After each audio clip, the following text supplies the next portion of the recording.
नमस्कार दोस्तों, मेरा नाम है अनिरुद्ध और मैं आप सभी का वेलकम करता हूं करियर विल आईएएस पर। दोस्तों, आज से लगभग 3 साल पहले हमारे पीएम नरेंद्र मोदी जी के द्वारा आईआईटी मद्रास के अंदर भारत का जो पहला 6G टेक्नोलॉजी को टेस्ट करने के लिए टेस्ट बेड है, इसको अनवेल किया गया था। और आज दोस्तों वही आईआईटी मद्रास के अंदर बना हुआ भारत 6G टेस्ट बेड के माध्यम से एक बहुत ही ज़्यादा शानदार डेवलपमेंट सामने आ रही है।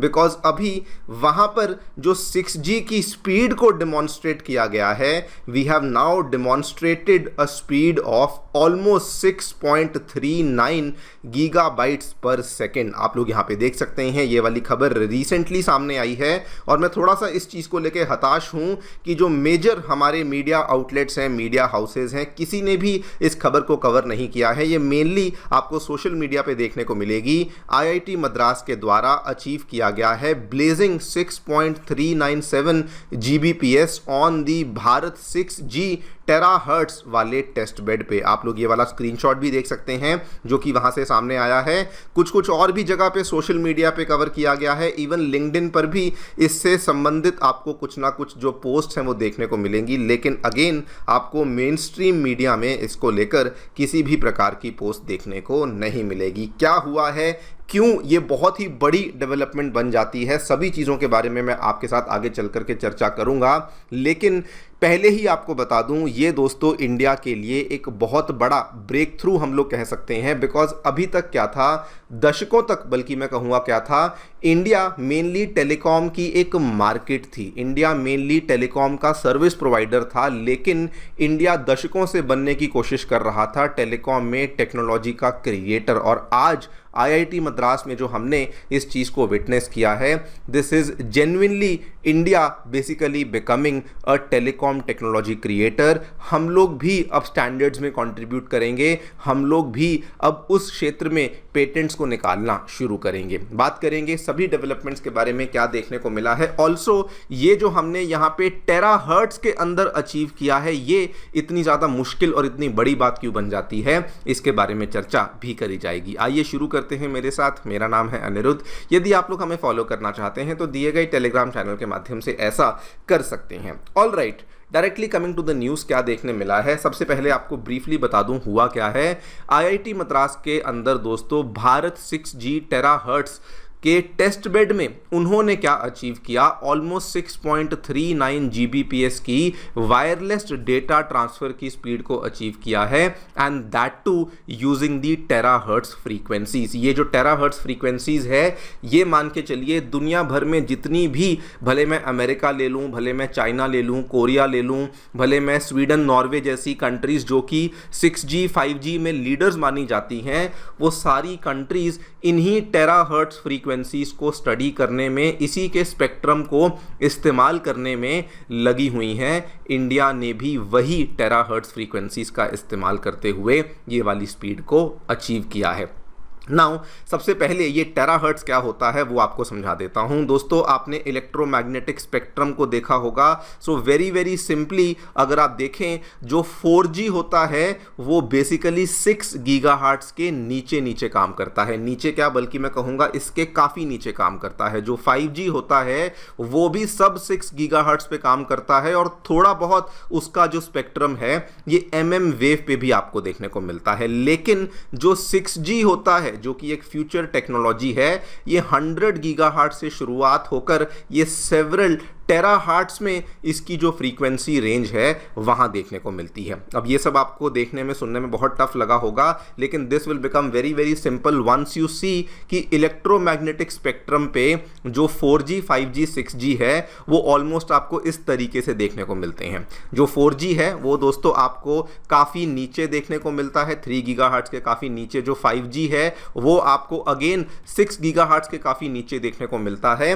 और इनके जो जोन्स है ना, ये बहुत ही लिमिटेड जोन्स आपको देखने को मिलते हैं। लेकिन जो 6G का जोन है वो मेनली आप हिसाब लगा के चलिए 100 गीगाहर्ट्ज से लेकर वो कई सारे टेराहर्ट्ज में ये बेसिकली एंट्री कर जाता है। अगर आपको इलेक्ट्रोमैग्नेटिक स्पेक्ट्रम पे भी दिखाना चाहूं तो माइक्रोवेव और इंफ्रारेड के बीच में आपको 6G की जो वेव्स हैं वो देखने को मिलती हैं। इसको आप ऐसे भी समझ सकते हैं कि अगर आपका स्पेक्ट्रम है वो एक हाईवे है तो 4G बेसिकली उसके ऊपर 2 लेन की रोड बनी हुई थी, 5G उसके ऊपर 8 लेन की एक्सप्रेसवे बनी हुई थी, और अगर मैं टेराहर्ट्ज या 6G की बात करूं तो ऑलमोस्ट 100 लेन का मेगा हाइपर हाईवे वहां पे बना हुआ था। और चूंकि टेराहर्ट्ज की फ्रीक्वेंसीज में बहुत सारा एनॉर्मस बैंडविड्थ अवेलेबल है, चूंकि अगर आप देखें ये 100 गीगाहर्ट्ज से लेके कई सारे टेराहर्ट्ज तक चले जाता है, तो यहाँ पर huge amounts of data simultaneously आपका ट्रांसफर हो सकता है। लेकिन ये जो huge amounts of data terahertz के माध्यम से ट्रांसफर होता है, इसके साथ बहुत सारे चैलेंजेस भी हमें देखने को मिलते हैं। ये देखने सुनने में तो लगता है कि 5G से आपने छलांग लगा के आप लोग एक कदम आगे चले गए हैं, लेकिन टेराहर्ट्ज के अंदर दोस्तों सिग्नल्स जो हैं वो ज़्यादा दूर नहीं जाते।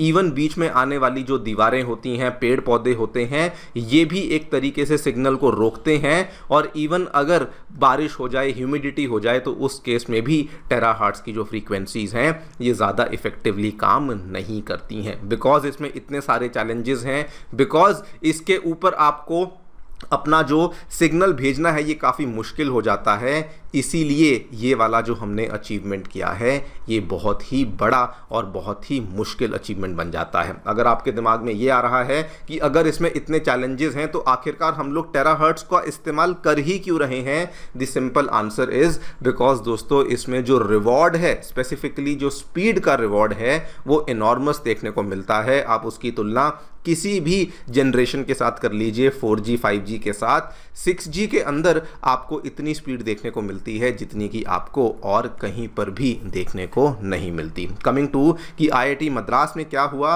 उन्होंने 6.39 Gbps की स्पीड को अचीव किया।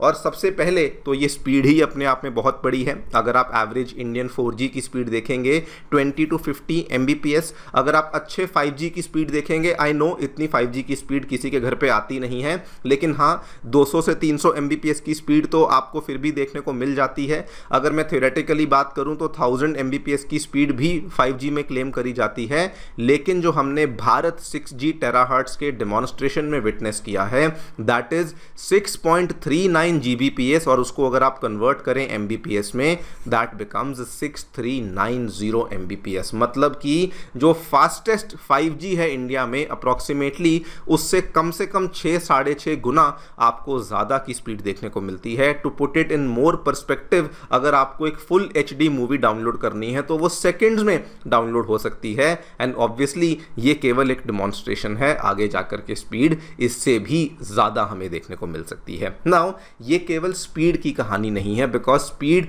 अगर आप देखें दूसरी कंट्रीज जैसे कि चाइना हुआ, अमेरिका हुआ, उन्होंने इससे कई ज़्यादा स्पीड्स को ऑलरेडी डेमोन्स्ट्रेट करके दिखा दिया है। बड़ी अचीवमेंट यहाँ पे क्या है, इंडिया ने फाइनली उसका जो इंफ्रास्ट्रक्चर है उसको बेसिकली डेवलप कर लिया है। अभी तक क्या होता था, अगर मैं उन सभी कंट्रीज़ की बात करूं, Norway, Sweden, China, south Korea, इन्होंने सबसे पहले क्या किया, अपनी टेक्नोलॉजी, अपने कमर्शियल प्रोडक्ट्स को बनाने के लिए पहले रिसर्च प्लेटफॉर्म्स को तैयार किया, टेस्टिंग इकोसिस्टम्स को बनाया, इंडिजिनस हार्डवेयर को बनाया, उसको पेटेंट करवाया, अपने स्टैंडर्ड्स को क्रिएट किया, तब जाकर के कमर्शियल प्रोडक्ट्स एमर्ज किए। लेकिन इंडिया हमेशा से क्या था, हम लोग इन्हीं कंट्रीज़ के ऊपर डिपेंडेंट थे। But now India is basically trying to build, वो खुद का कंप्लीट जो इकोसिस्टम है उसको बनाने की कोशिश कर रहा है, सो दैट हमें फॉरेन टेक्नोलॉजी के ऊपर डिपेंडेंट ना होना पड़े। इसीलिए अगर आप देखें इंडिया के द्वारा जो 3 साल पहले जो 6G हमने टेस्ट बेड लॉन्च किया था, 6G विजन लॉन्च किया था, उसमें हमने क्लियर कट मेंशन किया था कि एक तो टेराहर्ट्ज की कम्युनिकेशन के ऊपर फोकस करेंगे, दूसरा ऑर्बिटल एंगुलर मोमेंटम के ऊपर फोकस करेंगे, और तीसरा मल्टीप्लेक्सिंग टेक्नोलॉजीज के ऊपर फोकस करेंगे। ये सारी की सारे जो ये भारी भरकम वर्ड्स लिखे हुए हैं, ये सारे कहीं ना कहीं 6G टेक्नोलॉजी के अंदर इस्तेमाल होने वाली तकनीक हैं जिनको हम लोग यहाँ पे डेवलप करने की कोशिश कर रहे हैं। और दोस्तों इसका सबसे बड़ा एडवांटेज यही है कि अभी तक अगर आप देखें स्टैंडर्ड्स भी बाहर से आते थे, इक्विपमेंट्स भी बाहर से आते थे, इन चीज़ों के जो पेटेंट्स थे इनकी ओनरशिप भी बाहर होती थी, जिसकी वजह से हमें एज अ कंट्री उनको रॉयल्टी पे करनी पड़ती थी। लेकिन अभी हम लोग एग्जैक्टली क्या कर रहे हैं, वी आर बेसिकली हम सर्विस प्रोवाइडर से और सर्विस यूज़र से हम लोग टेक्नोलॉजी क्रिएटर की ओर बढ़ना शुरू कर चुके हैं। इनफैक्ट अगर आप देखें ये पूरी की पूरी जो डेवलपमेंट हुई है ये इंडिया के भारत 6G विजन के साथ भी बहुत ब्यूटीफुली कनेक्ट करती है, बिकॉज इसके माध्यम से इंडिया आगे चल करके ग्लोबल 6G स्टैंडर्ड्स में एक बहुत बड़ा कंट्रीब्यूटर बन पाएगा, इंडिजिनस लेवल पे इंटेलेक्चुअल प्रॉपर्टी को विकसित कर पाएगा, टेलीकॉम इक्विपमेंट को क्रिएट कर पाएगा, ऑब्वियसली फॉरेनर्स के ऊपर डिपेंडेंसी को कम कर पाएंगे एंड लॉन्ग टर्म में हम लोग हमारी टेलीकॉम टेक्नोलॉजी को एक्सपोर्ट भी कर पाएंगे। वैसे आपको बता दूं जो ये अचीवमेंट IIT मद्रास ने करके दिखाई है, दिस जस्ट प्रूव्स कि IIT मद्रास दोस्तों इंडिया का टेलीकॉम के क्षेत्र में R&D का हब बनता जा रहा है। इसके पहले 5G टेस्ट बेड को भी IIT मद्रास में ही लाया गया था, जो कि इंडिया का पहला इंडिजिनस 5G टेस्ट बेड था। वहीं पर आपको याद होगा 5G फ़ोन कॉल की डिमॉन्स्ट्रेशंस भी वहीं पे आपको देखने को मिली थी, जब अश्विनी वैष्णव साहब ने वहाँ पे करके दिखाया भी था। उसके बाद टेलीकॉम टेक्नोलॉजी ट्रांसफ़र प्रोग्राम्स भी आपको वहीं पर देखने को मिलती हैं, यहाँ तक कि क्वांटम कम्युनिकेशन के लेकर जो भी पहले होती हैं वो भी IIT मद्रास से ही निकल कर आती हैं। और अब आप देखिए 6G को लेकर भी सिमिलर टाइप का टेस्ट बेड और सिमिलर टाइप के डेमोन्स्ट्रेशन आपको IIT मद्रास से ही देखने को मिलती है। जो भी आप लोग सोचते हैं मुझे डेफिनेटली बताएं कमेंट सेक्शन में। मेरी तरफ से इतना ही। Thank you so much for listening. Stay tuned and stay